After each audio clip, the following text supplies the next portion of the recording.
The night is calm, and as you settle into the rhythm of this story, imagine yourself stepping into a world far removed from our own.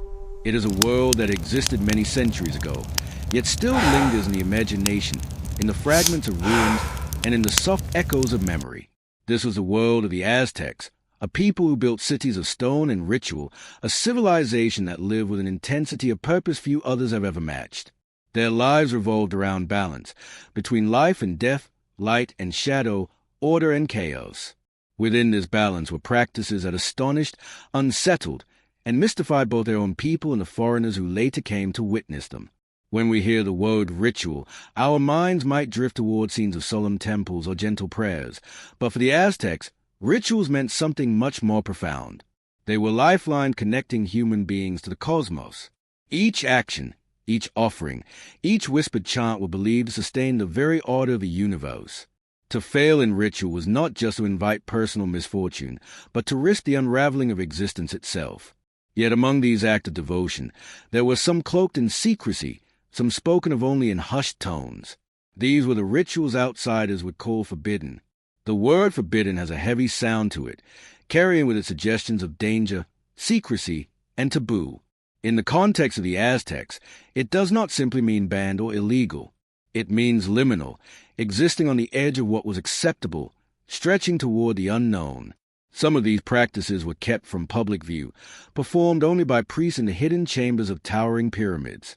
Others may have been feared even by the priests themselves, rituals that reached too deeply into the dark, rituals that sought to commune not with the gods of sunlight and harvest, but with the forces of shadow and underworld. And yet, even as we try to describe these practices, we must admit how much remains uncertain. The Aztecs themselves left behind codices, painted manuscripts filled with symbols and figures, but many were destroyed after the Spanish conquest. What survived was often interpreted through foreign eyes, through chroniclers who recorded what they saw and wrote their accounts in tones of horror. Was what they described accurate? Or were they reshaping the Aztec world into something monstrous in order to justify their conquest? This question lingers like a faint mist around everything we think we know about the forbidden rituals. The beauty of approaching this history gently is that we do not need to rush toward answers. Instead, we can sit with the ambiguity, noticing both the light and the shadow. The Aztecs themselves lived in a constant dialogue between the two. They saw the sun rise only because the night yielded, and they understood that even creation required destruction.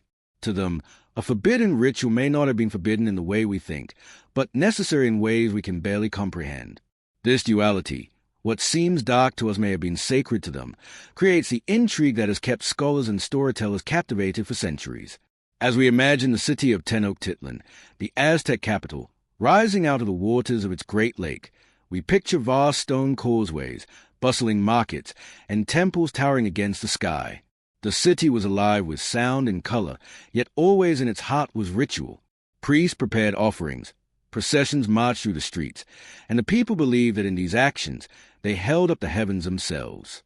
Somewhere within this vibrant city, however, were rituals that outsiders would never be permitted to see, rituals carried out in silence, rituals hidden behind doors heavy with incense and secrecy. These are the practices we call forbidden. It is important to remember that forbidden did not always mean wicked. Many of these acts were intended to preserve balance, even if they required blood or shadowy symbolism to achieve it. Imagine standing in the dark interior of a temple, torches flickering against the stone walls. The air is thick with smoke, and chants rise and fall in rhythms meant to mirror the heartbeat of the cosmos. You would feel both or an unease, pulled between reverence and faith. That tension, that sense of standing at the threshold between two worlds, is precisely what gave these rituals their power. As the Spanish later encountered this world, they found themselves overwhelmed by what they saw. Their writings describe vast ceremonies with human sacrifice, masks, and blood, but they also hint at smaller, more secretive practices, ones they struggled to categorize. In their accounts, the line between the sacred and the forbidden was blurred, sometimes intentionally.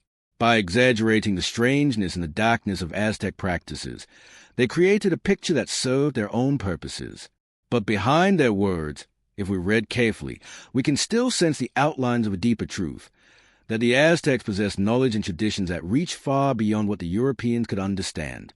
Our purpose here is not to condemn, nor to sensationalize, but to explore gently, to listen closely to what history whispers. We will walk carefully between the known and the unknown, never rushing, never forcing the story, but allowing it to unfold as softly as a dream. Some rituals we will be able to describe clearly, grounded in archaeology and codices. Others will remain elusive, their meanings hidden like shadows behind flickering firelight. Both the clarity and the mystery are part of the same picture. So as we begin this long journey through the forbidden rituals of the Aztecs, let us step softly. Let us carry both curiosity and respect. We will discover the beauty of their worldview, the haunting strangeness of their practices, and the enduring mystery that even now, centuries later, refuses to fade. This is not a story of answers, but a contrast, of sunlight and shadow, of reverence and fear, of what was shared openly and what was kept secret. The forbidden is not simply darkness. It is the hidden, the unspoken, the delicate boundary between what we can know and what we can only imagine. In the sections ahead, we will travel from the great temples to the quiet underworld, from the public ceremonies to the whispered night rituals. We will see how the Aztecs understood the cosmos, how they blurred the line between sacred and forbidden, and how their practices continue to fascinate us today. But for now, in this opening breath, we simply rest in the knowledge that a journey awaits, a journey into the heart of mystery, carried by calm words and guided always by gentle curiosity. To understand the rituals of the Aztecs, both the ones celebrated in daylight and those whispered about in secrecy, we must first step into their worldview. For the Aztecs, the universe was not an endless expanse of empty space, but a living cosmos filled with powers, deities, and forces that constantly moved in cycles. Every sunrise, every season, every life and death was part of a fragile balance, one that required care, attention, and devotion. Without ritual, they believed, this balance could falter, and the world itself could collapse into chaos. This way of seeing the universe shaped everything about Aztec life. The sun, the moon, and the stars were not distant objects. They were divine beings engaged in endless struggles. The sun god, Huitzilopochtli, battled daily against the forces of darkness. For him to rise again each morning, he needed nourishment, offerings from humans who depended on his warmth and light. Life was not guaranteed. It had to be earned through ritual acts that renewed the cosmos. In this worldview, to give was not an option but a responsibility, and what was given was often life itself. The Aztecs organized time into cycles, each ruled by different gods, each carrying its own omens. They believed the current world was a fifth creation, called the fifth sun. For worlds had come before, each destroyed by catastrophe, flood, fire, wind, or darkness. In their eyes, humanity lived precariously, always at risk of repeating those collapses. To maintain the fifth sun, rituals had to be performed. To neglect them was to risk returning to void. This fear and reverence made every ceremony sacred, even those that seem unsettling to us today. Balance was not simply between life and death, but between countless opposites. The Aztecs saw the universe as a web of dualities. There was light and dark, order and chaos, fertility and barrenness, creation and destruction. None could exist without the other. Their gods embodied this paradox. Some were benevolent yet terrifying, others destructive yet necessary for life to continue. Rituals reflected this duality. They celebrated abundance with offerings of maize and flowers, yet also ensured survival through blood and sacrifice. Both gentle beauty and grim devotion served the same purpose, sustaining balance. Imagine the great city of Tenochtitlan, with its grand ceremonial center. The Templar mayor rose in tears toward the heavens, crowned with twin shrines, one to Huitzilopochtli, the god of sun and war, and one to Tlaloc, the god of rain and fertility. Side by side, they symbolize the dual powers that sustain the people. Without sun there could be no crops, and without rain no harvest. Rituals conducted there reminded the people daily of this interdependence. Life itself was a delicate weaving of fire and water, blood and earth, sky and soil. The forbidden rituals, whispered in secrecy, must be understood within this worldview. They were not rebellious acts meant to defy the gods, but attempts to reach deeper, to touch the hidden forces that lay beyond everyday ceremonies. In a cosmos where even destruction was necessary for renewal, the boundary between the sacred and the forbidden was thin. Practices that outsiders seemed terrifying or senseless were, to the Aztecs, part of maintaining a fragile order. Even shadows had their role in keeping the sun alive. The Aztecs also believed in constant communication between the human world and the divine. Every mountain, every river, every star was alive with spirit. To engage with these spirits required ritual. Some offerings were public, carried out in daylight with drums, songs, and processions. Others were private, performed by priests in hidden chambers or by common people in their homes. A family might bury offerings of food beneath the floor of their house, or leave a few drops of pulque, a sacred drink, on the earth for unseen forces. To live in the Aztec world was to live in continual dialogue with the divine. At the heart of this worldview was reciprocity. The gods had sacrificed themselves to create the world and to bring the sun into being. In return, humans owed sacrifice back to them. This cycle of giving and receiving maintained balance. Even the most dramatic rituals of human sacrifice were seen not as cruelty but as repayment of a cosmic debt. The forbidden rituals we will later explore were, in many ways, extensions of this principle. They sought to pay debts that could not be spoken of openly, debts owed to darker or more dangerous forces, debts that ordinary offerings could not settle. We must also remember that the Aztec worldview was not static. It evolved, blending traditions inherited from earlier civilizations like the Toltecs and the Maya. Many of their gods and myths were shared across Mesoamerica, but the Aztecs gave them unique forms and ceremonies. This blending added layers of complexity. Rituals often carried meaning from multiple traditions, some celebrated widely, others reserved for those who knew the older, deeper lore. What was common in one age might later be labeled forbidden, depending on who held power in temple or state. To us, looking back across centuries, the Aztec worldview may seem distant, but at its core, it reflects something deeply human, the desire to make sense of existence. They saw themselves as fragile beings in a vast, unpredictable cosmos, and they created rituals to give order and meaning to that existence. The difference lies in the intensity of their vision, in the way they accepted death and sacrifice as natural, necessary parts of life. Where we might draw a line between sacred and profane, they saw continuity. This perspective is what makes their rituals, especially the forbidden ones, so difficult to grasp and so fascinating to explore. As we leave this section, let us carry with us the image of balance. Imagine a scale, one side weighted with sunlight and flowers, the other with shadow and blood. The Aztecs lived their lives constantly adjusting that scale, ensuring that neither side grew too heavy. To them, every ritual, no matter how gentle or how fearsome, was part of keeping that balance steady. With this understanding, we are better prepared to step deeper into the spaces where the sacred crossed into the forbidden, where rituals became whispers of power too great to be spoken aloud. When we think about the rituals of the Aztecs, it is easy to imagine them as a single, unified system. Grand ceremonies conducted before the eyes of thousands in towering temples, with priests following strict traditions. But the reality was more complex. Within Aztec religious life, there existed not just the rituals celebrated in the open, but also those that were hidden, those that were practiced in secrecy, and those whispered of with caution. To understand the forbidden rituals, we must first explore this tension. What made one ritual sacred, and another forbidden? For the Aztecs, ritual was the lifeblood of existence. Sacred ceremonies filled the calendar, marking agricultural cycles, honoring gods, and reinforcing social order. Every month, festivals were dedicated to different deities.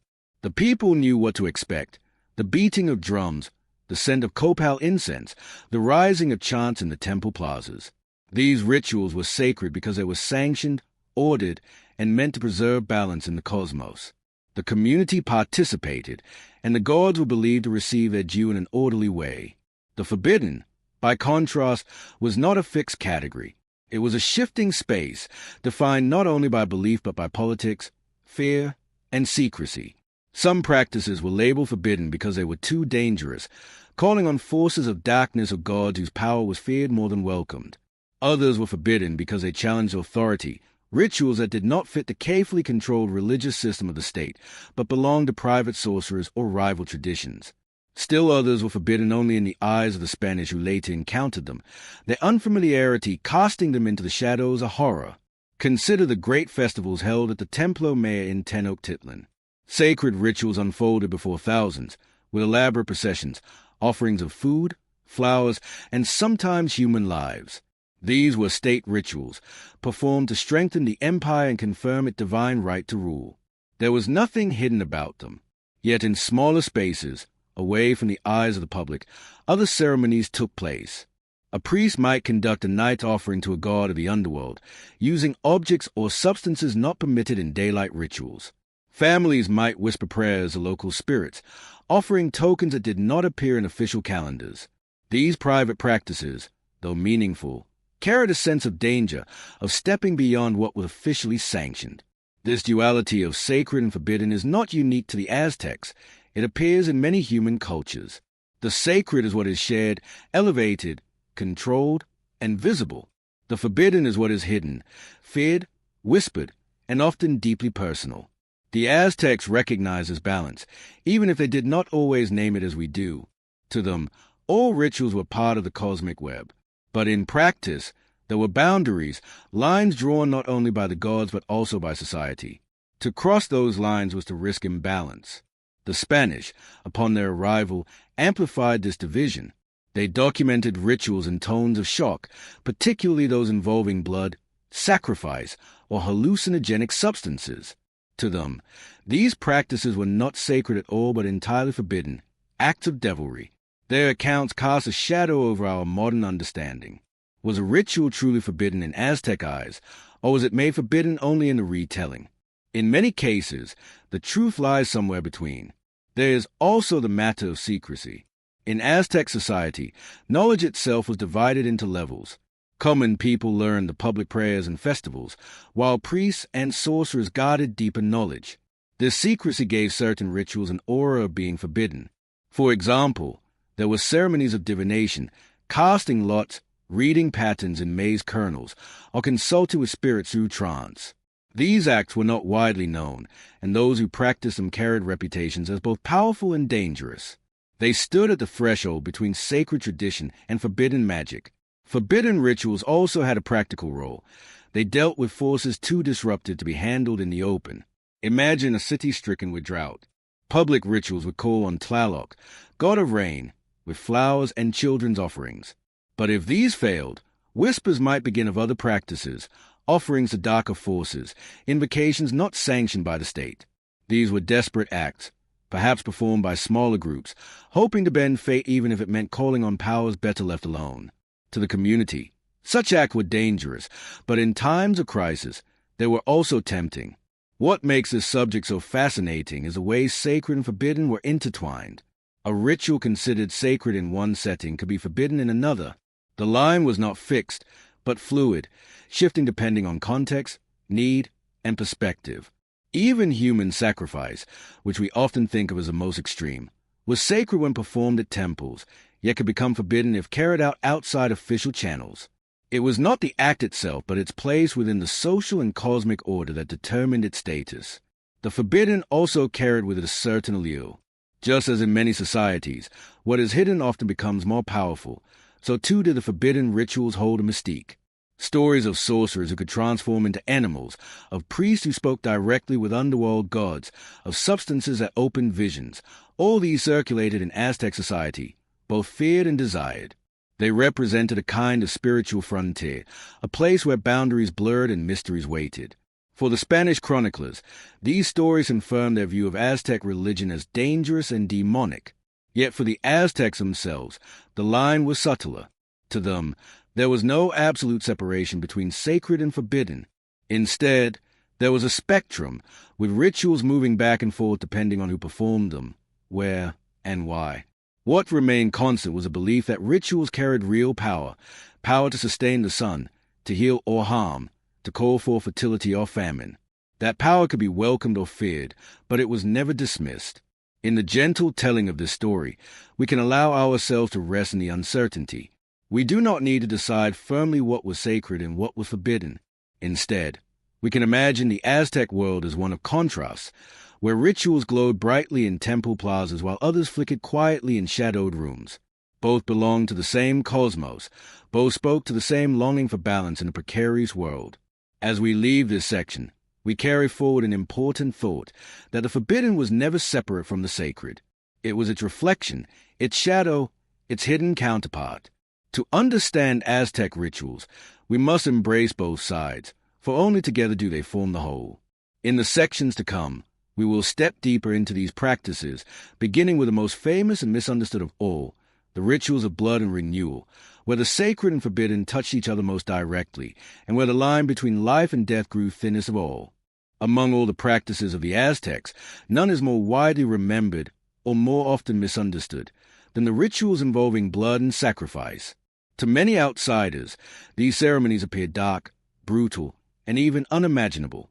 Yet for the Aztecs, they were acts of profound devotion, rituals not of cruelty but of renewal. To understand them, we must quiet the images of horror often painted by later writers and instead listen to the gentle rhythm of how the Aztecs themselves saw these offerings, as gifts of life given to ensure that life would continue. The foundation of these rituals rested on a cosmic story.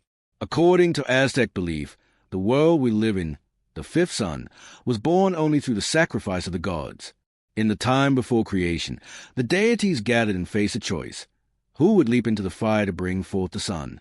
One god, Nanahuatzin, humble and diseased, threw himself into the flames, while the proud Tecusistecatl hesitated, then followed.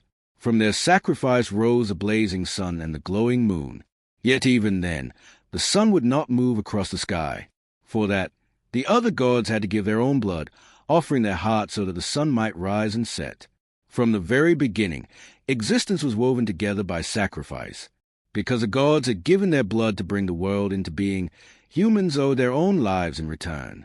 This was not seen as a punishment, but as a sacred debt. Every offering of blood, every sacrifice, every ritual cut across the skin was part of repaying what humanity owed to the divine. In the eyes of the Aztecs, this ensured that the sun would rise again, crops would grow, and rain would fall. Without such rituals, the balance could tip, and the fifth sun could collapse just as a full world before it had fallen into ruin. Not all rituals of blood required death. In fact, the most common form was auto-sacrifice, or the voluntary offering of one's own blood.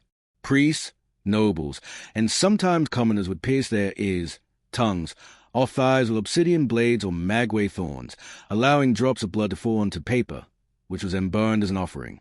This was an intimate, personal act, a way for an individual to show devotion and maintain balance. It was quiet, almost meditative, and a reminder that renewal required giving a part of oneself, no matter how small. Larger ceremonies, however, often required more dramatic offerings. Human sacrifice was carried out during major festivals, particularly those honoring Huitzilopochtli, the sun god, and Tlaloc, the rain god. Victims were usually prisoners of war, captured in the ritualized battles known as the Flower Wars. Far from being meaningless slaughter, these sacrifices were highly structured and deeply symbolic. Each step, from the music of drums to the incense smoke curling into the sky, was carefully arranged to reflect cosmic patterns. The victim was not seen as simply dying but as transforming, becoming a messenger who carried human devotion directly to the gods. One of the most striking examples was a festival of Tlacaxapiulisli, dedicated to Xipe-Totec, the god of renewal and spring. In this ceremony, captives were sacrificed and their skins worn by priests, symbolizing the shedding of old life and the rebirth of new. To modern eyes, this may seem unsettling, yet to the Aztecs it reflected the cycles of agriculture, where seeds must be buried and die in order for crops to grow. In the imagery of blood and renewal, death and life were always intertwined. The Templo Mayor in Tenochtitlan was the heart of these ceremonies.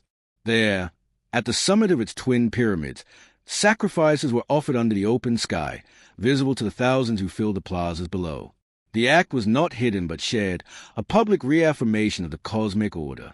As the drum thundered and conch shells sounded, the people knew that through this ritual, the sun would be nourished, the rains would return, and life would continue.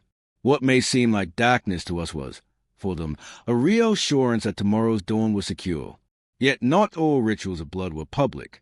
Some were carried out in smaller, more secretive contexts, and it is here that the boundary between sacred and forbidden becomes visible. Priests might conduct hidden ceremonies in temple chambers, offering the blood of animals or even humans in ways not sanctioned by the state. Sorcerers and shamans, too, were said to use blood in private rituals for healing, cursing, or divination. To the community, these acts might appear dangerous, even forbidden, but they were driven by the same belief, that blood carried sacred power, and through its offering, renewal could be achieved. It is worth pausing here to reflect on how different perspectives shape our understanding. To the Spanish conquistadors, who witnessed these rituals, human sacrifice seemed monstrous.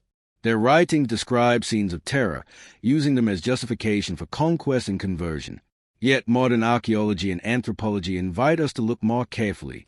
The skeletons unearthed beneath temples, the ceremonial knives, the imagery painted in codices, all reveal a culture that did not see these acts as cruel but as essential. In the calm retelling, we begin to see that what seems dark to us was, in their eyes, filled with light. Blood, to the Aztecs, was not merely fluid but sacred essence. It was the carrier of life, the gift that flowed through all beings, linking humans, animals, and gods. In offering it, one returned life to its source. This belief gave even the smallest ritual cut meaning. It also gave the grandest ceremonies their sense of purpose. The pouring out of blood was not an end but a continuation, a way to keep the cycle of creation turning. We might ask ourselves, how could people accept such practices? The answer lies in the Aztec understanding of death itself. They did not see death as final, but as transformation, as movement into another realm of existence. For those who were sacrificed, the act was not meaningless loss but a passage into divine service. In some festivals, captives were treated as embodiments of God before their sacrifice, honored, fed, and adorned. In this way, their final moment was framed as fulfillment, as rising into sacred memory. In the gentle unfolding of this history, we are reminded that meaning is shaped by worldview. What is dark to one culture may be luminous to another. The rituals of blood and renewal, while unsettling to modern eyes, were at the heart of Aztec devotion. They were not simply about death, but about ensuring life, the rising of the sun, the falling of rain, the sprouting of maize. They were, in the truest sense, rituals of renewal. As we leave this section, we carry with us the understanding that sacrifice, for the Aztecs, was not cruelty but reciprocity. It was a way of returning what had been given, of ensuring that balance continued. Yet beyond these public rituals lay ceremonies shrouded in greater mystery, nighttime gatherings of masks and fire, where secrecy deepened and the forbidden became more pronounced. It is to those shadowed rituals, where light flickered and voices whispered, that we now gently turn. When the sun dipped below the horizon and the vast basin of Tenochtitlan grew quiet, a different kind of ritual began to stay. The great plazas that had been filled with the blare of drums during daytime sacrifices fell into hushed stillness, while torches and firelight flickered against stone walls. Hey, in the trembling glow of night, the Aztecs entered into ceremonies of masks and shadows. These rituals, less public than the grand sacrifices of the Templo Maya, carried with them a sense of mystery, half sacred, half forbidden, and reveal how performance, disguise, and fire could blur the boundaries between the human and the divine. Masks were central to these rites. Carved from wood, molded from obsidian, or fashioned with turquoise mosaic, they were never simply decorations. To the Aztecs, a mask transformed the wearer into something beyond themselves. When a priest donned the mask of Tezcatlipoca, the god of the night sky and illusion, he did not merely represent the god. In the flickering torchlight, he became him. The mask was both a face and a portal, dissolving the ordinary self and allowing another being to step into the world. The audience, whether large or intimate, understood this transformation not as play acting but as reality. Fire, too, was more than light. In Aztec cosmology, fire was the breath of the gods, the ever-living heart of creation.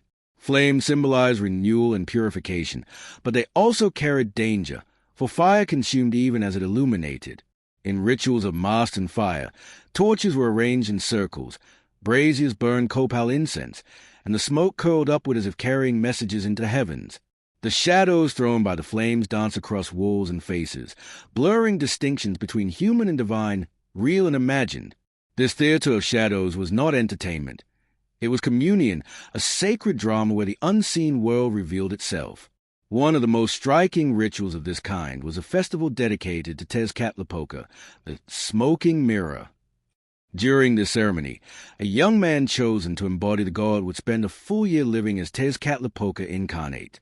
He was given fine clothes, honored at feasts, and treated as a living deity. But when the festival came, his role reached its climax. Adorned with jewelry and wearing a mask of obsidian, he walked through the city at night, accompanied by torches and music, embodying the god in his full majesty. At the end of the ceremony, he would climb the steps of a temple and be sacrificed, his mask and identity dissolving back into the darkness. This was no mere performance. It was a theater of life and death, where disguise and reality became indistinguishable. Smaller ceremonies, often hidden from public eyes, relied even more heavily on masks and fire. Shamans, working at the edges of sanctioned religion, were said to don animal masks, jaguars, owls, coyotes, believing they could take on the spirit of the creature itself. In the smoke-lit circle, a man wearing a jaguar mask was not pretending. To those watching, he had crossed into the jaguar's essence, his growls echoing as though the boundary between species had been torn aside. Fire made this transformation believable, as shadows exaggerated shapes and movements, amplifying the sense that another world was breaking through. These rituals often carried an undercurrent of danger. Unlike the grand public ceremonies that reaffirmed order, the theater of masks and shadows danced closer to chaos. A mask could liberate, but it could also deceive.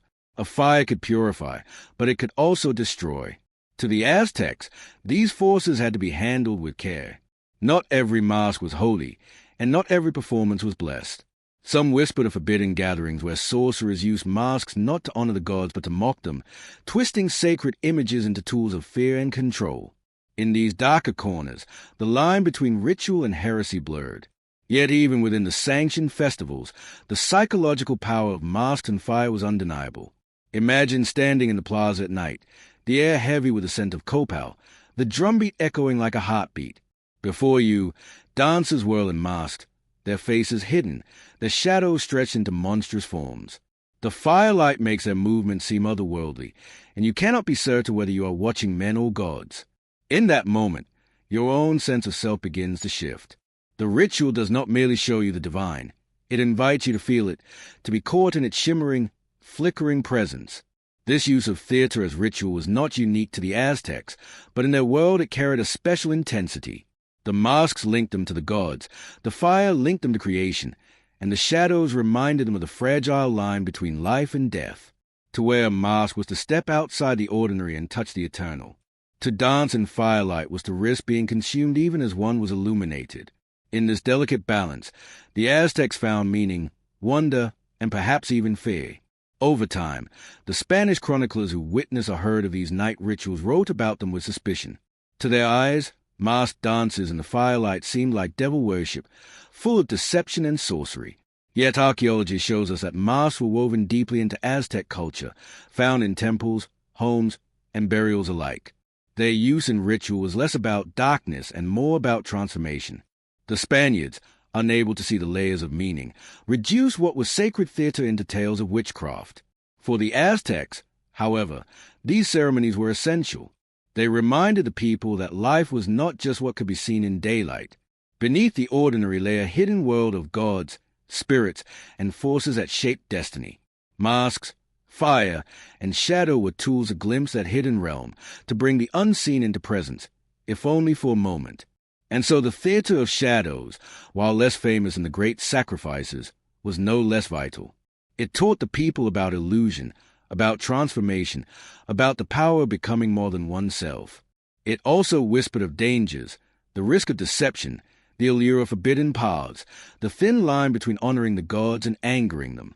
As we leave these masked dances behind, we step deeper into the hidden chambers of Aztec belief, where ceremonies grew even more secretive. If masks and fire revealed the presence of the gods through transformation, then the next realm of ritual reached further still, into dreams, visions, and the strange journeys of the soul. For in the quiet hours of the night, when the body rested, the Aztecs believed the spirit could travel beyond the earth, crossing into realms of mystery and wonder. It is to these journeys, half waking and half dreaming, that we now turn. In the quiet of night, when the fires in the plazas burned low and the city of Tenochtitlan drifted into rest, another form of ritual unfolded, not with drums or masks, but within the silent chambers of sleep. To the Aztecs, dreams were not idle illusions of the mind. They were bridges, pathways through which the spirit could wander into other realms, converse with gods, or confront hidden truths. Just as fire revealed shadows and masks revealed transformation, dreams reveal the unseen corridors of reality. Within these nightly journeys, the line between human and divine grew thin, and visions often carried messages of great consequence. The Aztecs believed that each person possessed more than one soul. One part stayed tethered to the body, sustaining life, while another, often called the tonali, was free to move, to wander during sleep or in states of trance. This roaming soul could encounter spirits, animals, or even distant landscapes, bringing back insights that shaped decisions and rituals in waking life. Dreams were not private or meaningless. They were treated as sacred communications. A troubling vision might signal the need for a ritual offering, while a dream of abundance could inspire a festival of gratitude. The waking world and the dream world were two halves of the same whole, each informing the other. Priests and shamans often acted as interpreters of dreams. Families might consult them after a restless night, seeking clarity about symbols they could not understand. If someone dreamed of water, the priest might see a sign from Tlaloc, the rain god, calling for offerings of maize and jade.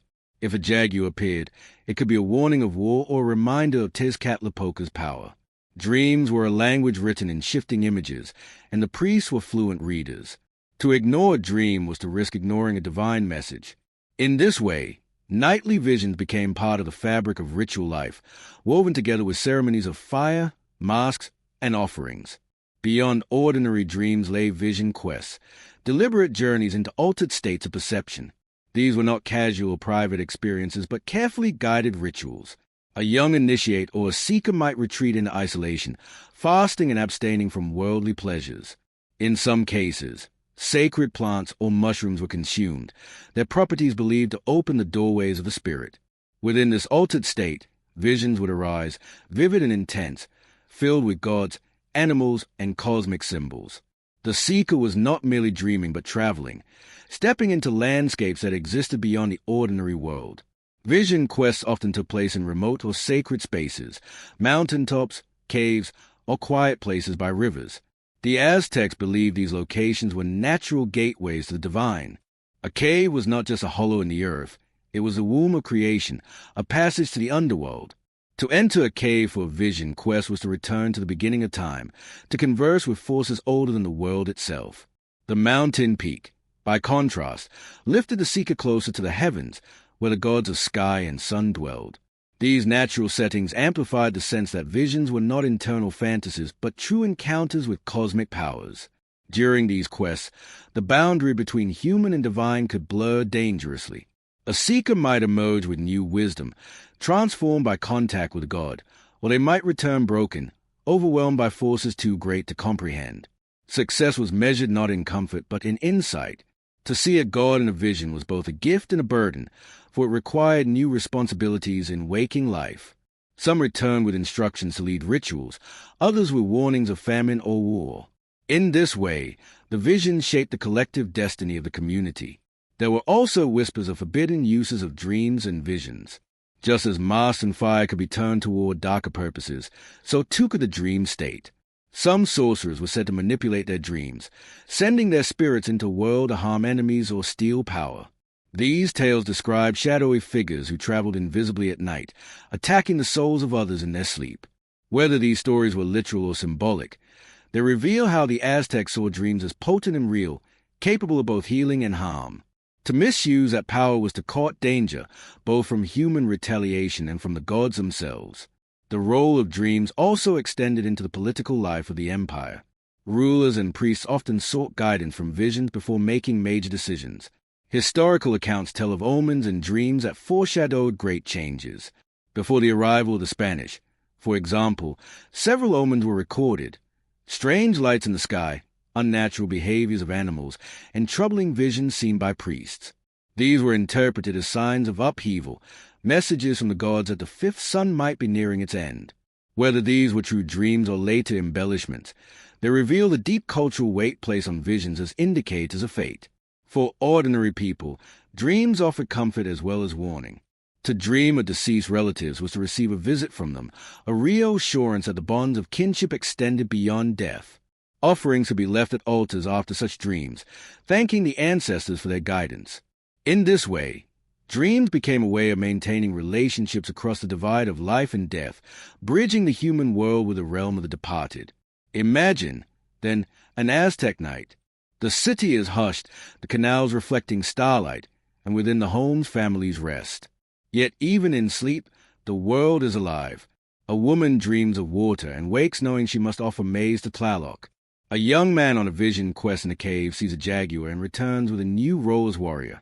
A priest wakes troubled from a vision of fire consuming the city, his heart heavy with unspoken warning.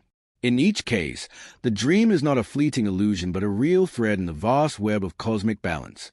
In many cultures, dreams are easily dismissed, but for the Aztecs, they were sacred encounters, as vital as any ritual performed in daylight. They revealed that the world was laid, that the human spirit could walk beyond its body, and that guidance came not only from temples but also from the silent journeys of the night. To dream was to risk contact with the divine, to be changed by forces greater than oneself. And so, dreams and vision quests held a place alongside masks and fire, sacrifices and offerings. They were quieter, more personal, yet no less powerful. They reminded the people that the sacred was not confined to stone temples or grand plazas.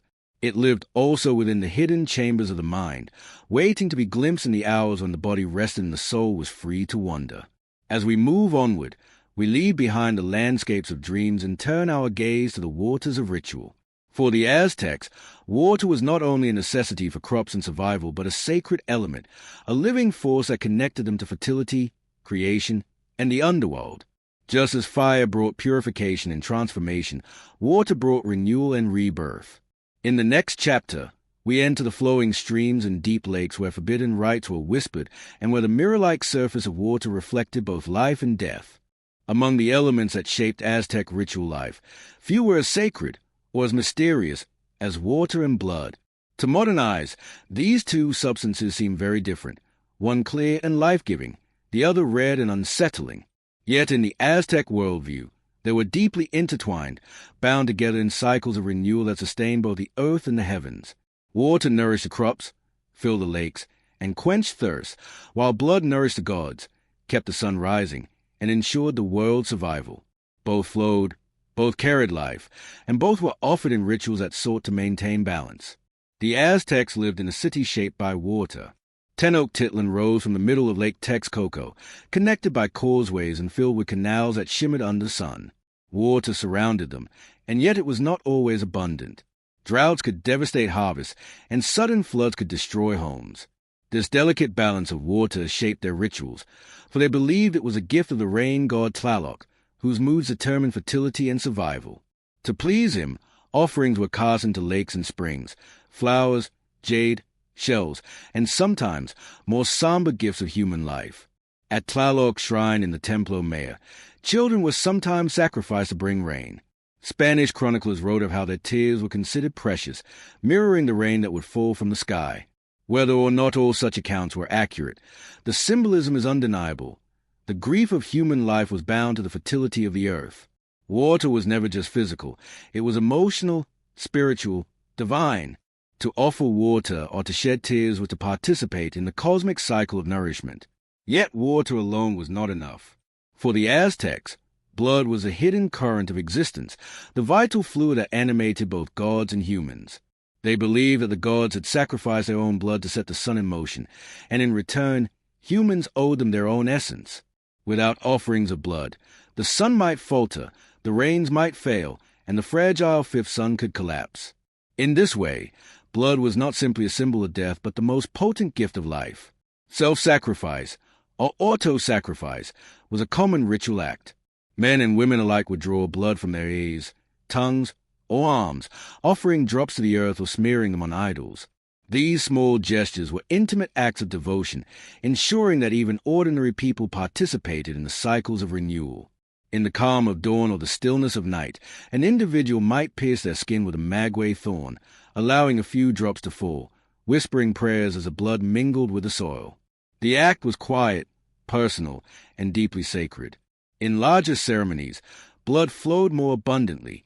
Sacrifices carried out on temple steps were not only acts of devotion but also cosmic necessities. When a heart was lifted to the sky, still beating, it was believed to feed the sun directly. The blood that poured down the temple stairs echoed the rains that nourished the earth, creating a mirrored cycle of sustenance. Water fed the crops, blood fed the gods, and together they ensured that life continued. To the Aztecs, these offerings were not cruel spectacles but essential exchanges, debts paid in a world built upon reciprocity. Forbidden rituals often wove these two elements together in ways less visible to the public eye. In hidden ceremonies, water might be used to purify before a sacrifice, washing the body and preparing the soul for its journey. In others, blood might be offered into lakes or rivers, as a returning life to the watery womb of creation.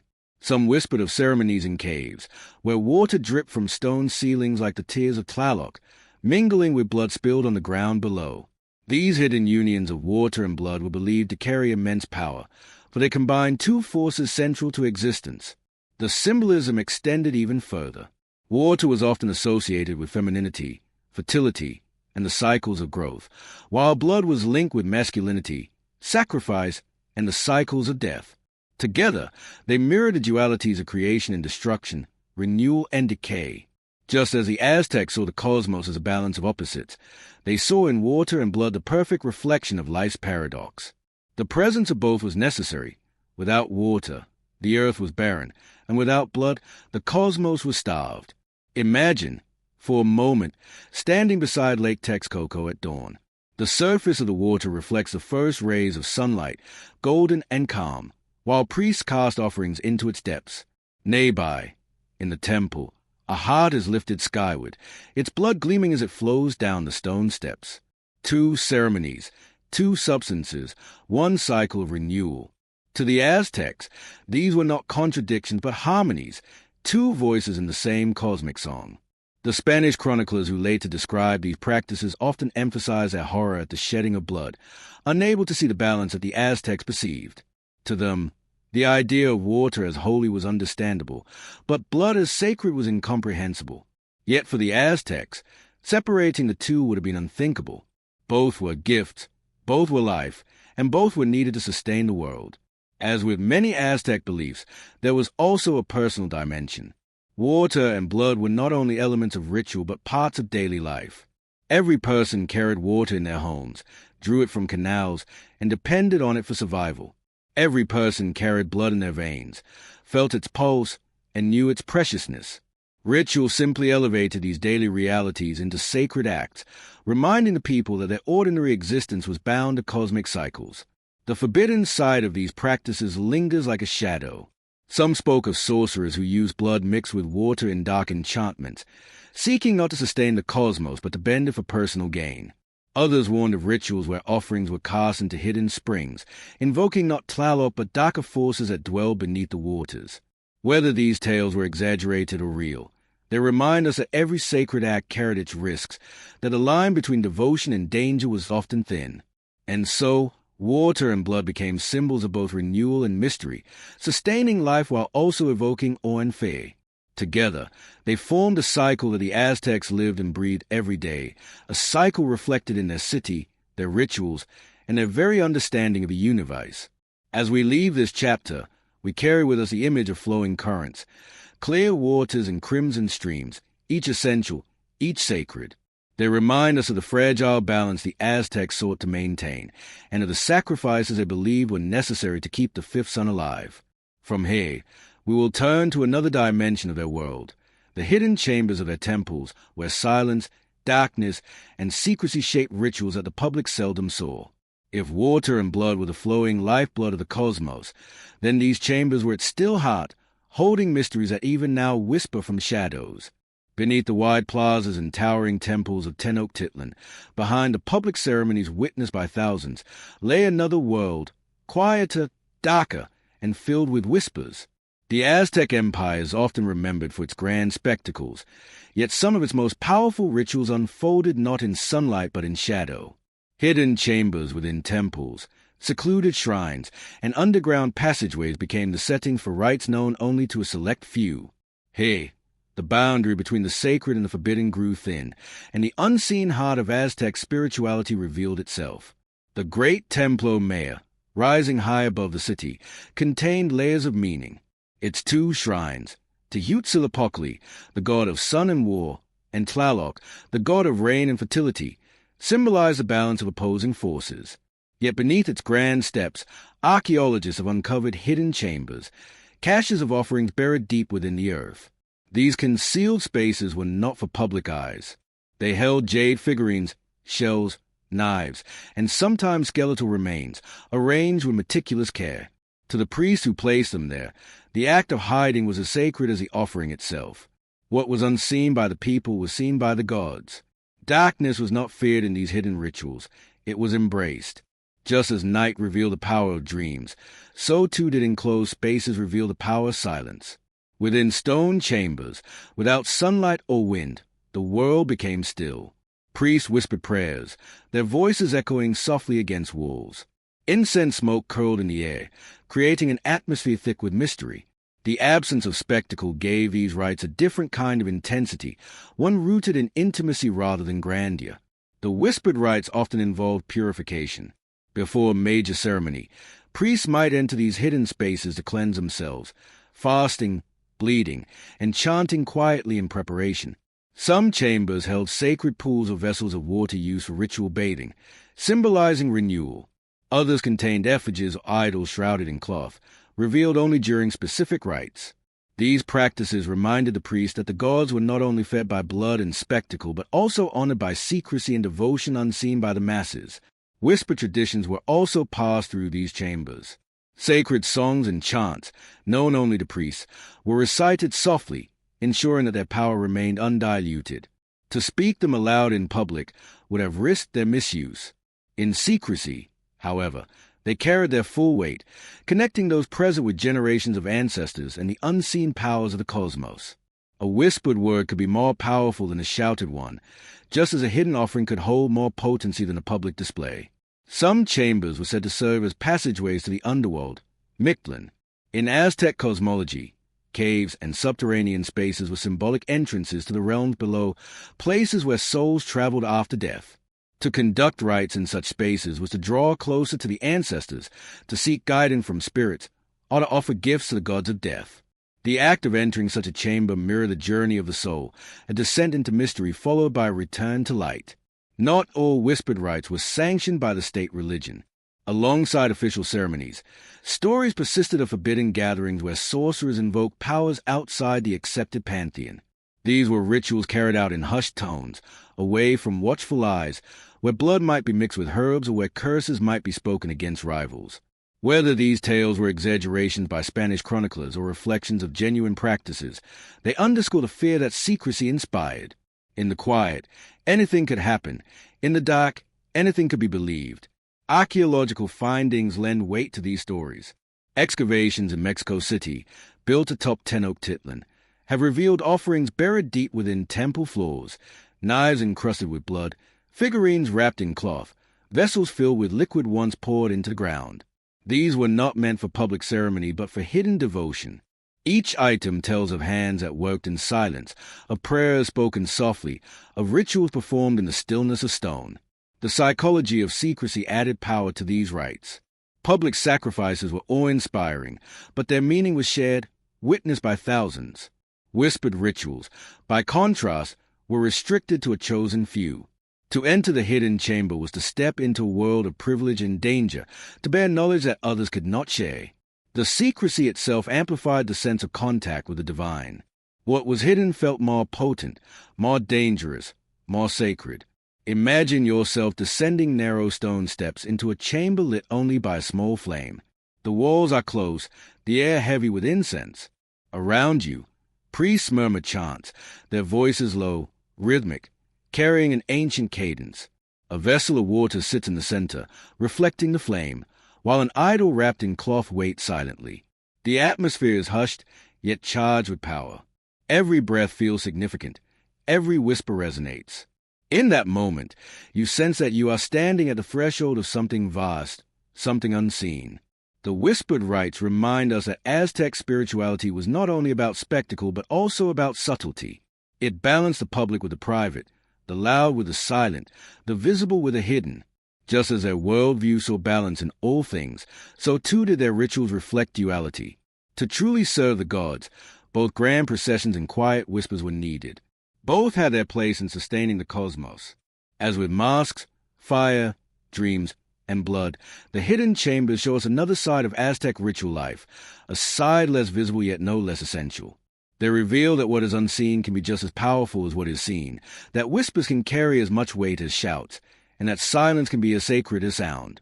From these chambers of secrecy, we move next to the human figures who guided such rites, the priests, shamans, and sorcerers who devoted their lives to serving the gods and navigating the delicate boundary between sacred duty and forbidden power. If the hidden chambers were the stage, these figures were the actors, mediating between the human world and the divine. The spiritual life of the Aztec Empire was not carried out by the people alone. It was guided, shaped, and often controlled by a special class of individuals, priests, shamans, and sorcerers. These figures occupied a position both revered and feared, for they stood at the boundary between the human and the divine. In their hands rested the responsibility of ensuring that the gods were properly honored, the rituals were correctly performed, and the cosmic balance was sustained. Yet at the same time, their secret knowledge gave them a power that extended beyond the temples, reaching into the daily lives and fears of ordinary people. The priesthood of the Aztec world was vast and highly organized. At its head stood the high priest of the Templo Maya, men who oversaw the great rituals dedicated to Huitzilopochtli, the god of sun and war, and Tlaloc, the god of rain and fertility. Beneath them were layers of specialized priests, those who tended the sacred fires, those who sang the ritual chants, those who interpreted omens, and those who prepared victims for sacrifice. Each role was carefully defined, and each priest underwent long years of training in the Karmakak, the temple schools where discipline, fasting, and study were part of daily life. To become a priest was to dedicate oneself entirely to the service of the gods, surrendering personal ambition in exchange for sacred duty. The duties of priests were numerous. They rose before dawn to greet the sun with prayers, fasted for days to purify their bodies, and endured bloodletting rituals to prove their devotion. They memorized long hymns, chants, and sacred narratives, for their words gave life to the ceremonies. They also kept track of the calendar, ensuring that every ritual occurred at the precise moment required by cosmic law. For the Aztecs, time itself was sacred, and priests acted as guardians of its rhythm, preventing the world from slipping into chaos by honoring the gods in their appointed seasons. Yet the life of a priest was not solely one of order and precision. It was also one of sacrifice. Many priests bore scars from years of bloodletting. Their ears and tongues pierced countless times to offer drops of their own life to the gods. Some participated in acts of penance that demanded walking long distances barefoot, carrying heavy burdens, or lying upon beds of thorns. Such acts were not considered excessive but necessary, for only through pain and discipline could the body be purified and the soul brought closer to the divine. Alongside the priests were the shamans, figures who bridged the world of formal religion and the realm of personal spirituality. Shamans were often healers, capable of using herbs, chants, and rituals to cure illness or restore balance to a troubled spirit. They understood the language of dreams, interpreting them as messages from gods or ancestors. Some claimed the ability to journey spiritually into other realms, seeking guidance or knowledge from beyond. In villages and smaller communities, shamans were often the most accessible religious figures, providing comfort and solutions to people who might never set foot in the great temples of Tenochtitlan. Shamans also occupied an ambiguous position. While many served as healers and guides, others were feared for their potential to harm. The same knowledge that allowed them to cure could also be used to curse. It was whispered that some shamans could transform themselves into animals, appearing as owls, jaguars, or dogs in the night. Others were said to summon spirits or manipulate the unseen forces of the world to bring misfortune upon their enemies. Whether these powers were real or the product of fear, they gave shamans a reputation that blended respect with suspicion. Even more feared were the sorcerers, practitioners of what the Aztecs called Tlacatecalotl, man-owl, a term suggesting both wisdom and darkness. Sorcerers were believed to use their knowledge of rituals and magic for selfish or destructive ends. They might cast curses, poison rivals, or invoke malevolent spirits. In the eyes of the state religion, sorcery was dangerous because it operated outside the sanctioned control of the priesthood. While priests performed sacrifices to sustain the cosmos, sorcerers acted for personal power. For this reason, Sorcerers were both condemned and hunted, yet their presence lingered in the shadows of society, a reminder that the unseen world could not be fully controlled. What united priests, shamans, and sorcerers was their role as intermediaries. Ordinary people could pray, fast, or make offerings, but only these specialists possessed the knowledge and training to perform the most potent rituals. They knew the sacred chants, the exact gestures, the secret names of gods, and the proper order of ceremonies. In their hands, fire became divine, blood became cosmic nourishment, and word became bridges to the unseen. To watch them perform was to witness human beings stepping beyond the ordinary into a realm where every action carried cosmic weight. The presence of these figures also reveals the dual nature of Aztec spirituality. It was at once highly structured and deeply personal, public in its grand ceremonies yet private in its whispered rites. Priests maintained the great rituals that kept the sun rising and the rains falling, while shamans tended to the dreams, illnesses, and fears of individuals. Sorcerers, meanwhile, embodied the ever-present possibility of misuse, showing how sacred knowledge could slip into shadow. Together, they formed a spectrum of spiritual power that touched every level of Aztec life. Spanish chroniclers often wrote about priests, shamans, and sorcerers with a mixture of fascination and horror. To them, the elaborate rituals and blood sacrifices seemed barbaric, while belief in sorcery appeared as superstition. Yet even through their biased accounts, the power of these figures shines through. They commanded respect, held authority, and shaped the spiritual imagination of their people. To the Aztecs, they were not merely religious leaders but essential guardians of the fragile balance between human beings and the vast, often dangerous, forces of the cosmos. Imagine standing in a dimly lit temple chamber as a priest begins his chant, his voice rising and falling in measured rhythm, the incense curling upward like a thread of smoke carrying words to the heavens. Or picture a shaman seated beside a sick child, whispering prayers as he sprinkles herbs over the body, his eyes closed in concentration as if listening to voices beyond hearing. Now imagine the darker figure of a sorcerer, hidden in shadow, murmuring incantations meant not to heal but to harm, his words sharp and filled with intent. Each scene captures a different face of spiritual power, each one a reminder that the line between the sacred and the dangerous was always thin. These figures remind us that Aztec religion was not only about gods and temples but also about people who carried the burden of knowledge, who endured sacrifice and suspicion, who lived in constant negotiation between light and shadow. Without them, the great rituals could not have been performed, the cosmic balance could not have been maintained, and the unseen world would have remained inaccessible. From these figures of flesh and blood, we turn next to the structures they served, the great temples, pyramids, and sacred spaces that shaped the setting of Aztec ritual life. Just as priests and shamans embodied the link between humans and gods, so too did these monumental spaces embody the axis of the cosmos itself, rising as stone mountains at the heart of the empire. The Aztec world was not only alive with rituals, chants, and offerings, it was also shaped by its monumental spaces. These temples, pyramids, and sacred enclosures were more than stone and earth. They were embodiments of the cosmos itself, carefully designed to mirror celestial patterns and sacred myths. To step into one of these spaces was not merely to enter a physical location, but to cross a threshold into the living heart of the Aztec universe.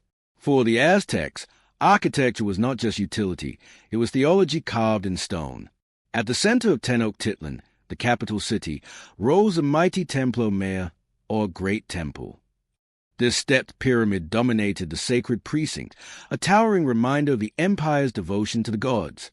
Its jewel shrines at the summit honored two of the most important deities, Huitzilopochtli, the fiery god of sun and war, and Tlaloc, the life-giving god of rain and fertility. Each shrine had its own staircase, one painted red for the blood of war, the other painted blue for the waters of life. Together, they expressed the Aztec understanding of duality, that the universe was sustained by the constant balance between life and death, light and darkness, nourishment and destruction. The Templo Mayor was not only a place of worship, but a cosmic stage. Here, priests carried out the grandest of rituals, offering sacrifices that were believed to ensure the sun would rise and the rains would fall. The pyramid itself symbolized the sacred mountain, a place where the earth met the heavens, and from which life-sustaining waters are believed to flow. Its steps were steep and narrow, forcing those who ascended to climb with reverence and caution, as if acknowledging the peril of approaching the divine. From its summit, The entire city spread out like a living canvas, and beyond it, the waters of Lake Texcoco reflected the sky, a reminder that the sacred was woven into every part of existence. The sacred precinct surrounding the Templo Mayor was a bustling and awe-inspiring place. Within its walls were numerous smaller temples, altars, and ceremonial spaces. The Kamikak, where priests trained, stood nearby, as did the Tsumpinli, a rack where the skulls of sacrificed warriors were displayed as offerings to the gods and as symbols of devotion.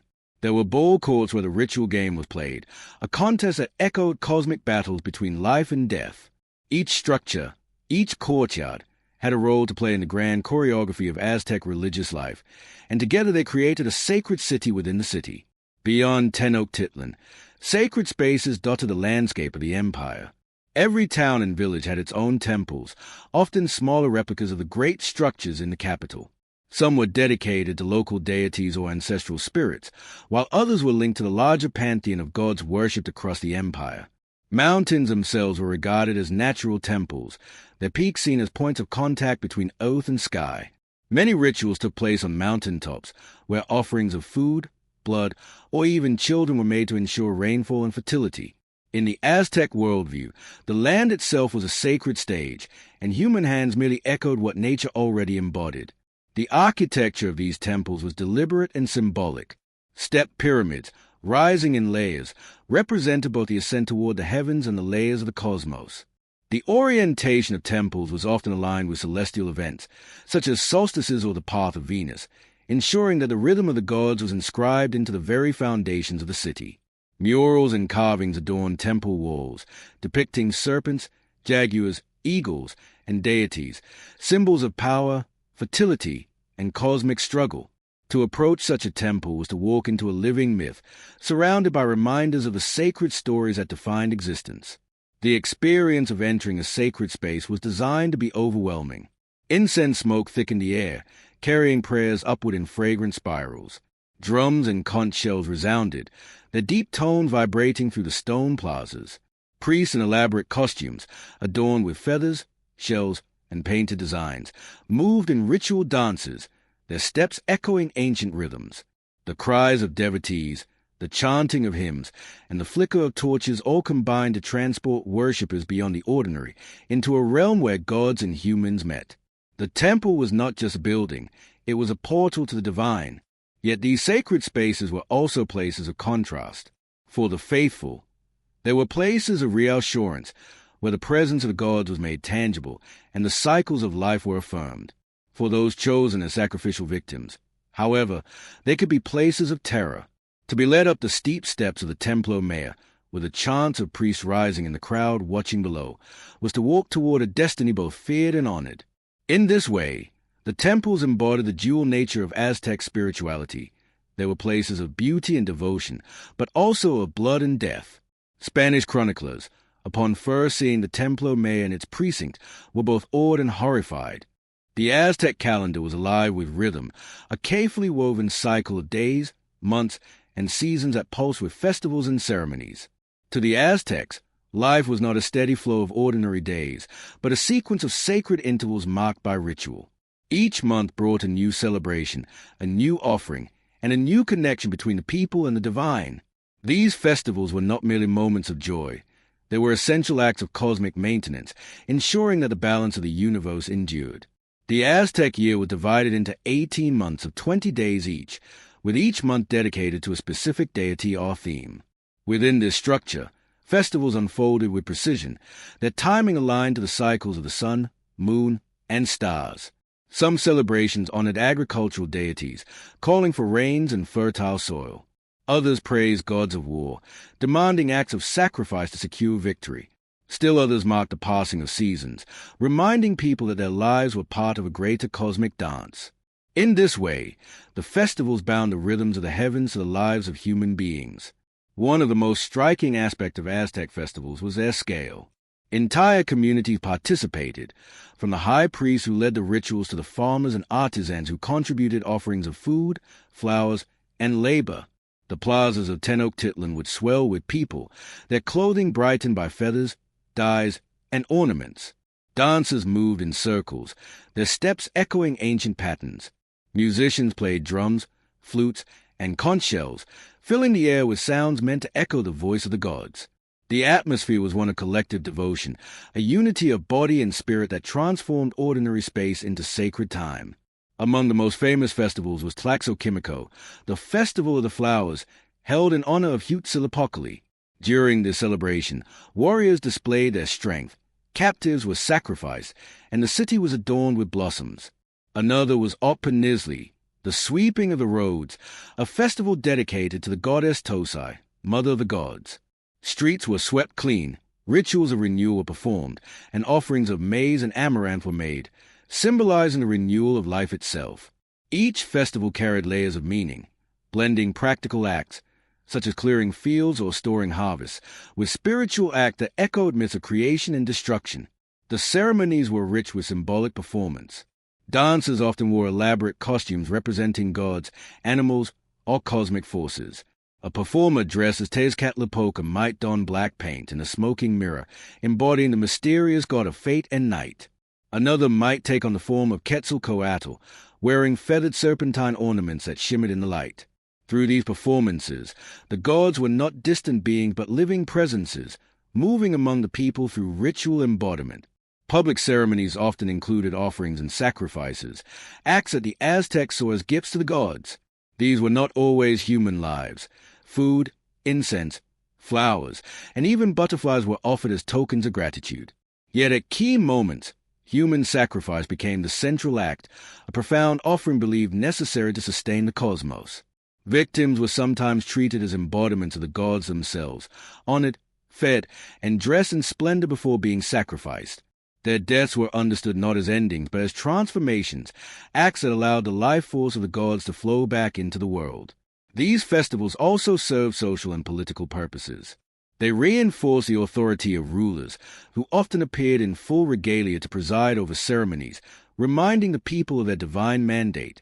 Tribute collected from conquered regions was displayed or redistributed during festivals, reinforcing the empire's power and wealth.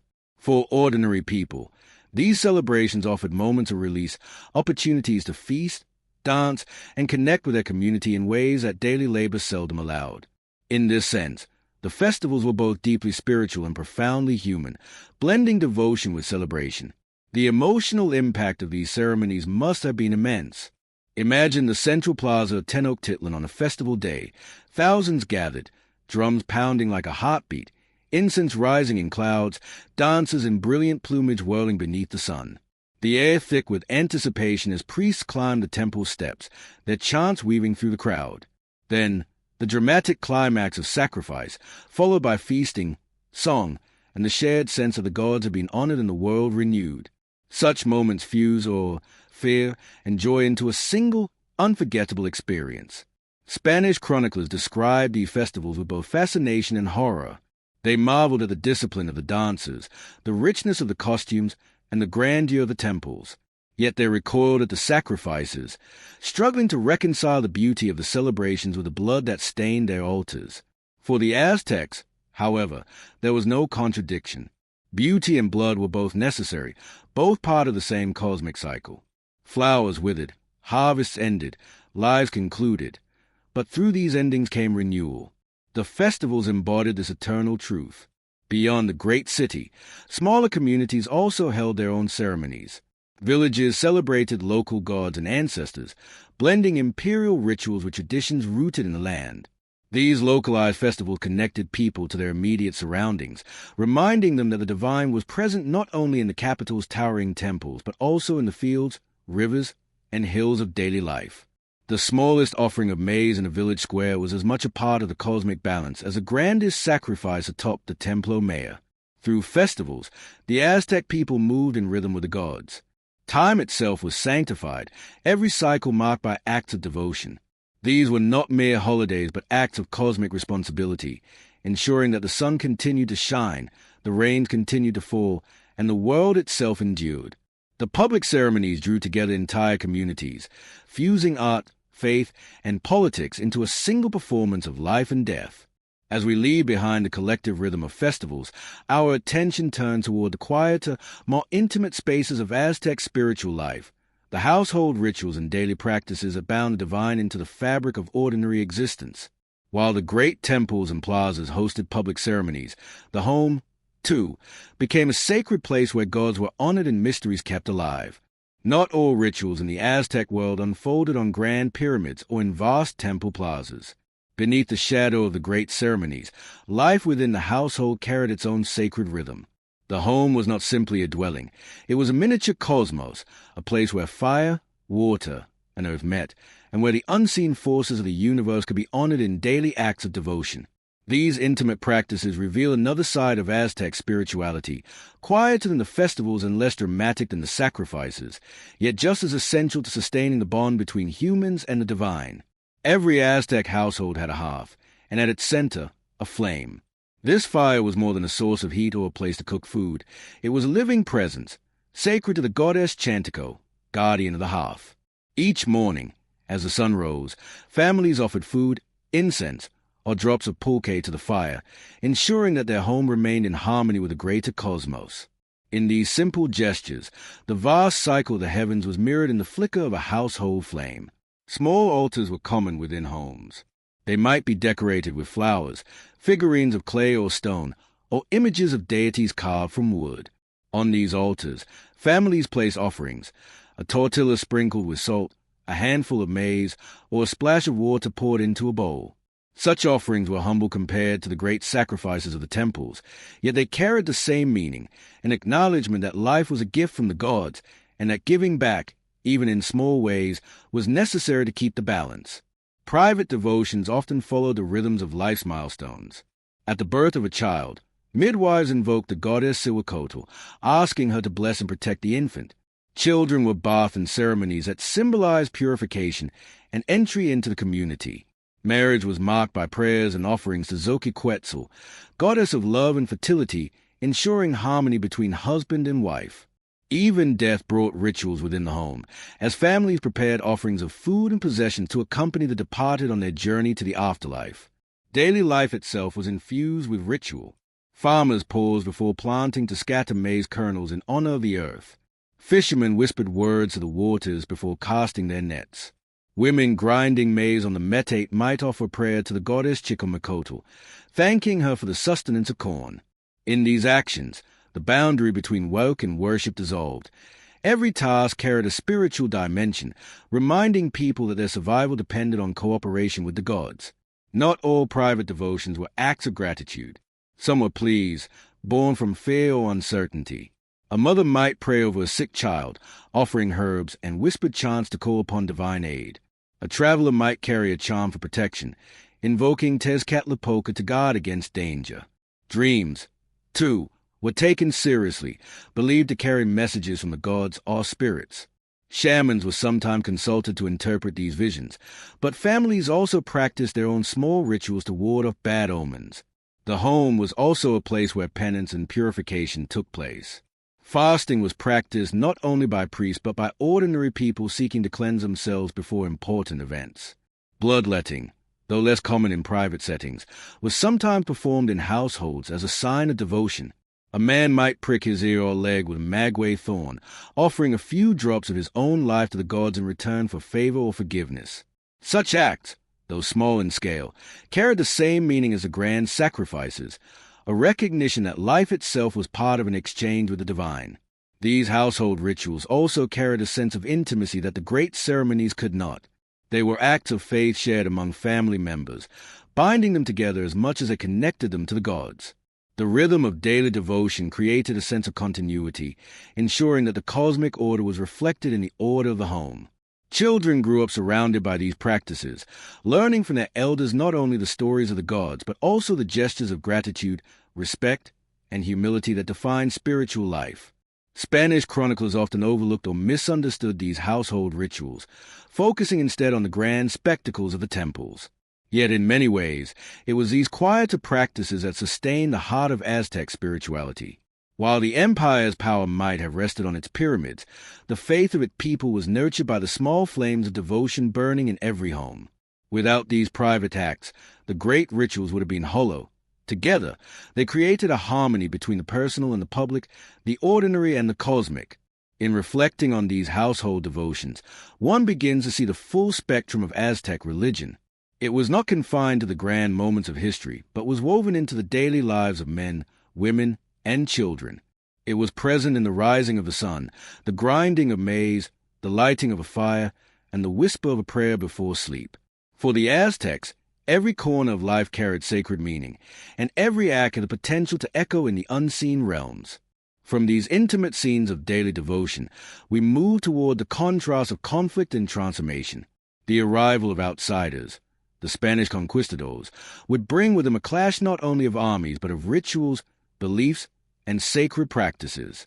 What happened when the household devotions of the Aztecs met the foreign rites of Christianity is a story of tension, adaptation, and survival, one that reshaped the landscape of ritual life forever. When the Spanish first set foot in the Valley of Mexico, they encountered a world so different from their own that it seemed to them both wondrous and terrifying. To the Aztecs, the newcomers were mysterious figures whose arrival had been foretold in omens, while to the Spaniards, the Aztec world appeared as a realm of dazzling cities, rich temples, and rituals that defied their understanding of faith. At the heart of this encounter was not only a clash of armies but a deeper conflict, a confrontation between two systems of ritual and belief, each rooted in its own vision of the cosmos. The Aztecs viewed ritual as an exchange. Life flowed from the gods into the world, and humans were bound to return a portion of that life through offerings, sacrifice, and devotion. Their ceremonies were dramatic, vivid, and inseparable from the cycles of nature and time. The Spaniards, however, carried with them a Christian worldview that saw ritual as symbolic rather than reciprocal. To them, the sacrifice of Christ was a final and ultimate offering, making further human sacrifice unnecessary and, in their eyes, blasphemous. What the Aztecs saw as sacred nourishment, the Spaniards saw as sin. The moment the conquistadors witnessed human sacrifice at the Templo Mayor, their accounts shifted from admiration of Aztec grandeur to horror. Blood-stained altars, skull racks, and the cries of victims were described in their writings as evidence of devil worship. Priests, who for the Aztecs were guardians of cosmic order, were denounced as agents of darkness. The Spaniards could not see the logic behind these rituals, only the violence. Yet for the Aztecs, to abandon sacrifice was to risk the collapse of the universe itself. Each side looked upon the other's rituals with incomprehension, each convinced that the other's practices threatened the order of the world. The Spaniards brought with them their own rituals, the Mass, the sacraments, the burning of incense in churches, the ringing of bells, and the sign of the cross. To Aztec eyes, these ceremonies were not entirely unfamiliar. They, too, saw incense rising to the heavens, heard chants echoing through sacred spaces, and witnessed priests in ritual garments speaking sacred words. Some Aztecs may have recognized parallels between the Eucharist and their own sacred meals of maize dough shaped into the image of the gods. Yet these similarities were overshadowed by the fundamental differences in purpose. The Christian rituals aimed to recall and revere a sacrifice that had already occurred, while the Aztec rituals sought to continually renew the cosmic cycle through fresh offerings of life. This clash of rituals was also a clash of power. Spanish missionaries, often working alongside conquistadors, sought not only to condemn Aztec practices but to replace them with Christian ones. Temples were torn down, their stones reproposed to build churches. Altars once dedicated to Huitzilopochtli and Tlaloc were converted into spaces for the Christian cross and the Virgin Mary. Festivals were restructured, with Catholic holy days laid over the rhythms of the Aztec calendar. The sweeping of the roads in honor of Tosai, for instance, was reimagined under Christian feasts of purification. In this way, the Spanish sought to override Aztec rituals with their own, stamping their faith upon the very structures of the empire. Even with centuries of study, countless chronicles, and the careful work of archaeologists, much of the Aztec world remains wrapped in silence and mystery. The rituals that once filled vast plazas with sound, color, and devotion are now glimpsed only through fragments, broken statues, faded codices, and the often biased words of conquistadors who recorded what they saw through their own worldview. The grand ceremonies that once defined the rhythm of Aztec life have left behind echoes, but not a complete picture. This incompleteness, this sense of something forever beyond reach, is what gives the subject its enduring mystery. One of the greatest puzzles lies in the details of the rituals themselves. Spanish chroniclers described human sacrifices in dramatic and sometimes gruesome detail, but scholars continue to debate whether these accounts were exaggerated to justify conquest. Was every festival truly drenched in blood, or were some ceremonies more symbolic, involving offerings of food, flowers, and incense? Were all victims captives of war, or did some volunteer, believing they were chosen to fulfill a sacred destiny? The truth may lie somewhere in between, yet the uncertainty leaves space for endless speculation. Another mystery lies in the role of women within these rituals. Much of what we know centers on male warriors, priests, and rulers, yet the presence of goddesses, midwives, and priestesses hints at a deeper female role in sustaining ritual life. Did women play a larger part in ceremonies than has been recorded? Were their rituals hidden away from Spanish eyes, perhaps never written down because they took place in the private spaces of homes rather than the grand temples? These questions remind us that entire dimensions of Aztec spirituality may remain invisible simply because history's record keepers chose not to see them.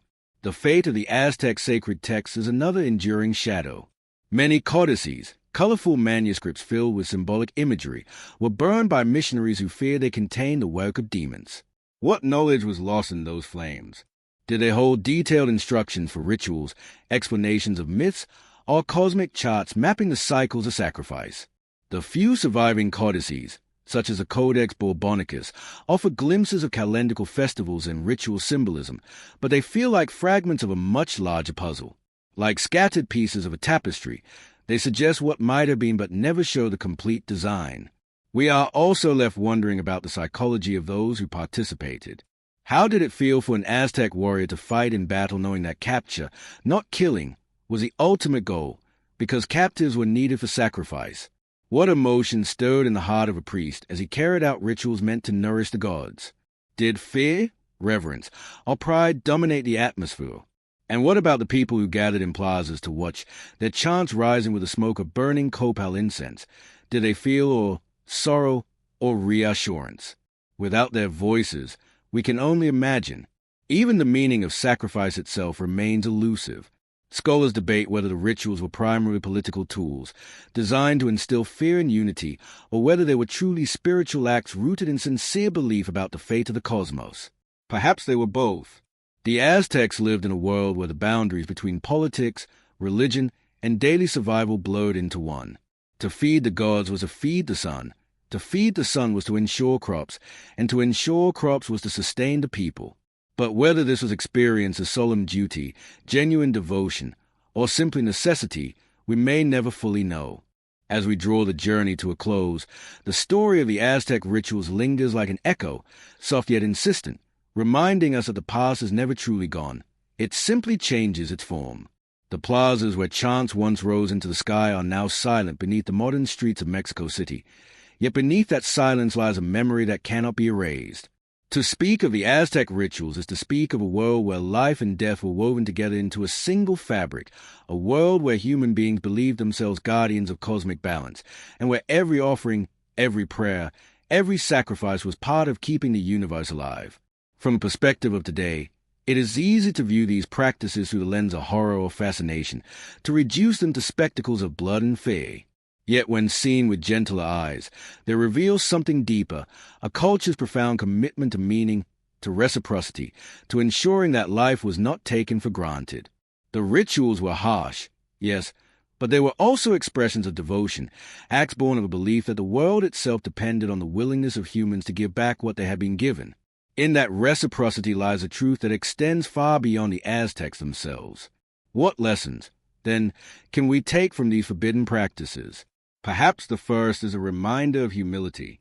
The Aztecs believed that even the mightiest of rulers, even the strongest of warriors, owed their existence to forces greater than themselves. The sun, the rain, the earth, and the gods all demanded respect and acknowledgement. In our own time, when human ambition often places us at the center of the universe, this lesson whispers softly, we are not above the world. We are part of it, bound to its cycles, dependent on its balance. Another lesson lies in the power of ritual itself. While the forms may differ, whether in the grand ceremonies of the Aztecs, the quiet liturgies of Christian churches, or the small personal routines of daily life, ritual has always given shape to human existence. It is a rhythm that grounds us, the symbolic act that transforms ordinary moments into sacred ones. The Aztecs remind us that ritual is not mere repetition, but a bridge between the known and the unknown, a way of touching mystery with human hands. There is also the lesson of impermanence. The Aztecs live with an acute awareness that worlds rise and fall. In their mythology, for great suns had already perished before their own, and even their present world was believed to be fragile, destined eventually to end. This awareness did not lead them to despair, but to action, to a determination to sustain their world for as long as possible through devotion and sacrifice. In our own age, where the fragility of the earth is once again apparent, their perspective offers a quiet resonance. To care for the world, to give back, to live with reverence, these are timeless responsibilities. The story of the Aztec rituals is also a lesson in contrasts. It shows us how beauty and terror can coexist, how devotion can take form that seem alien or even brutal, and how cultures can interpret the same cosmos in profoundly different ways. The Spaniards saw cruelty where the Aztecs saw duty. The Aztecs saw cosmic balance where the Spaniards saw sin. Between these viewpoints lies a reminder that perspective shapes understanding, and that judgment without empathy risks leaving us blind to the deeper truths of others. Finally, there is the enduring mystery itself. Much of what the Aztecs believed in practice has been lost, leaving us with fragments and questions. Yet perhaps this is not a failing but a gift. Mystery invites us to imagine, to wonder, to approach the past not only with analysis but with reverence. Just as the Aztecs lived with uncertainty about the fate of their cosmos, so too do we live with uncertainty about the fullness of their world. In accepting that we cannot know everything, we learn to listen more closely to the silences, to honor what remains hidden, and to let curiosity remain alive. As we reflect on these lessons, it is worth remembering that the Aztec rituals, though distant in time, are not entirely gone. They live on in the rhythms of festivals, in the offerings laid out during the Day of the Dead, in the stories passed down through generations, and in the quiet persistence of memory. They remind us that cultures do not vanish. They transform, weaving old threads into new patterns. The forbidden becomes remembered, the remembered becomes reimagined, and the cycle continues. And so, as the night deepens and this journey comes to its close, we leave the Aztec world with a sense of quiet awe. Their rituals, their sacrifices, their devotion, all of it speaks to the human desire to find meaning in a vast and uncertain universe. It is a reminder that across time and culture, people have always sought to connect with forces greater than themselves, to honor the mysteries of life and death, and to ensure that the flame of existence does not go out. The plazas are silent now, but if you listen closely in the imagination, you may still hear the faint beat of drums, the murmur of prayers, and the rising incense of devotion carried on the wind. It is not a sound of fear but a connection, a reminder that even in their most forbidden rituals, the Aztecs were reaching for the same truth we all seek, the need to belong to something larger than ourselves, and to honor the fragile yet enduring miracle of existence. And with that reflection, we gently close a chapter on the Aztec rituals, not with judgment, not with fear, but with understanding, and with a quiet respect for the mysteries that remain.